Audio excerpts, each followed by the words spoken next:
もう情報が溢れ返ってて、誰もが発信できる時代ですよね。そんな中で自分の声ってどうやったら埋もれずに本当に届けたい相手の心にちゃんと届くんでしょうか。今日はですね、そのためのいわば暗黙のルール、これを解き明かしていこうと思います。そうなんですよ。問題は、とにかく時間がないってこと。プレゼンとか商談とか、なんなら SNS の投稿一つだってそう。与えられた時間ってほんの数秒じゃないですか。この一瞬でどうやって相手の心をぐっと掴んで、こっちの味方につけるのか。これってもう現代を生きてる僕ら全員にとって避けては通れない課題ですよね。そこで今回はその答えを探すために、もう各分野のトップを走る5人の達人、その知恵をぎゅっと集めてみました。言ってみれば、あなたを成功に導くための説得のプレイブックです。さあ、その中身、一緒に見ていきましょうか。はい。では最初のルールからいきましょう。ルールその1は、オープニングを制する。これ、日本一の実演販売士である御子上翔吾さん。この方が言うには、コミュニケーションって最初のたった45秒でもうすべてが決まっちゃうらしいんですよ。45秒。そう、これが相手を一瞬であなたのファンにするために与えられた運命の時間なんです。長いようで短い。いや、はっきり言って全然十分じゃない。この時間をどう支配するか、まさにここで勝負が決まるわけです。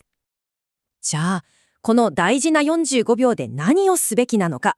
もこさみさんが強調するのは、ポイントはたったの2つ。興味と驚きです。まず、相手が、これ私のことだって思うような問題を投げかけて、ぐっと興味を引く。で、その次に、その問題を解決するための誰もが、そんな方法がって思うような意外な答えを提示して驚きを与える。つまりですね、ありきたりな自己紹介とか挨拶から入っちゃうのは、この超貴重な45秒をドブに捨てるようなものということなんです。そのための具体的なフレームワークが、この起点小結。あれ？起承転結じゃないのって思いますよね。そう、そこがミソなんです。一般的な起承転結と順番が違って、驚きの点をあえて2番目にドンと持ってくる。これで聞き手の心を一気にわしづかみにするってわけです。まず問題提起して、すぐさま驚きの解決策を出す。そして、これを使ったらこんな未来が待ってますよってイメージを見せて最後に締める。この流れこそが相手を飽きさせずに引き込む鍵なんですね。ただ、どんなに素晴らしいオープニングで相手の心を掴んでも、その先に伝えるべき一本筋の通ったメッセージがないと、それって一瞬で消えちゃう花火みたいなものなんですよね。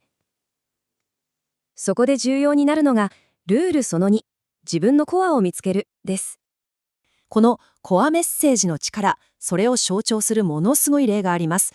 皆さんご存知、USJ。一度は倒産の危機まで行きましたよね。それを V 字回復させたのが、あのマーケターの森岡つみさんです。彼がやったこと、それはそれまでの俺たちが作りたいものを作るんだっていう会社本位の考えをバッサリ捨てたこと。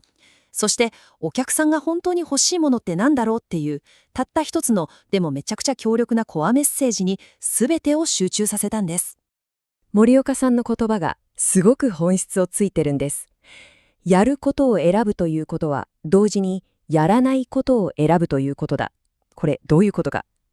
つまり強力なコアメッセージを持つっていうのはそれ以外のあれもこれもっていう選択肢全部にノーっていう勇気を持つことなんです。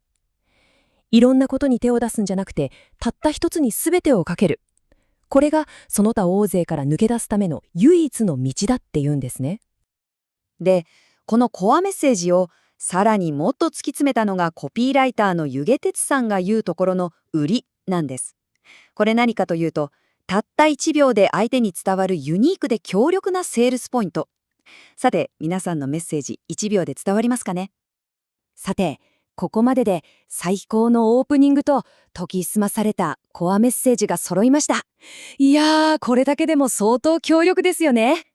でも、次に紹介するのは、そういうテクニックを超えた話。もっと深い信頼を勝ち取るための、もしかしたら一番勇気がいる戦略かもしれません。それが、ルール3、正直さで勝つです。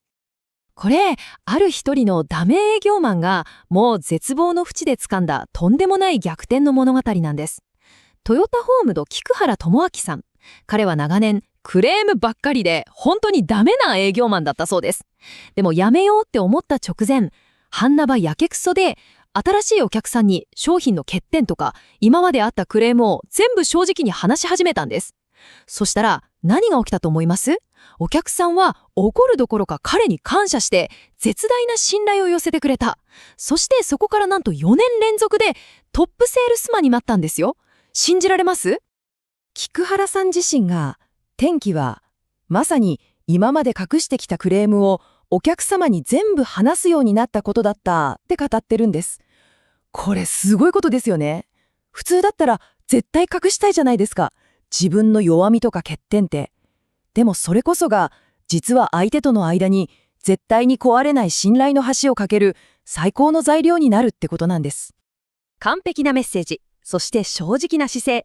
でも、どんなにこれらが揃っていても、それを伝える人そのものに魅力がなかったら、結局相手の心には響かないんですよね。なんでかって、僕ら人間は理屈だけじゃなくて、感情で動く生き物だから。そこで出てくるのが最後のルール。人間味で伝えるです。この言葉、一見するとちょっと意外に思いません？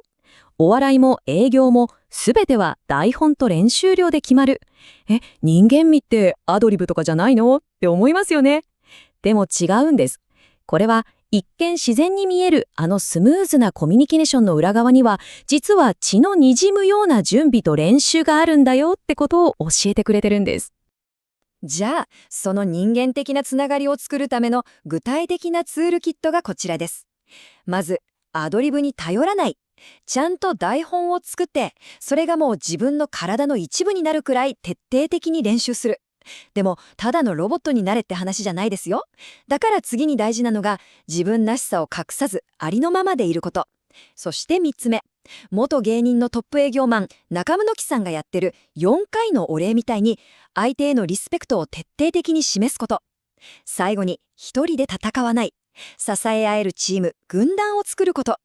この一つ一つがあなたのこと具に人間的な温かみと本物の信頼を乗せてくれるんです。さあ、これでプレイブックのすべてのピースが揃いましたね。オープニングを制して、揺るぎないコアを見つけて、正直さで信頼を勝ち取って、最後は人間味で心をつなぐ。これ、もう単なる小手先のテクニックじゃないんです。あなたのコミュニケーションをもう根っこの部分からガラッと変えちゃう超強力なフレームワークなんです。最後にもう一度、4つの核となるルールをおさらいしましょうか。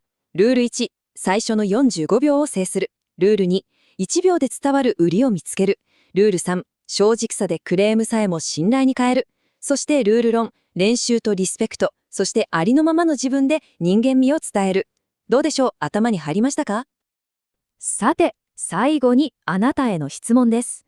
今見てきた4つのルールのうち、どれか1つでいい。明日から、いや、もうこの瞬間から、どれを自分のプレイブックに加えますか？その小さな一歩があなたの未来を本当に大きく変えるはずです。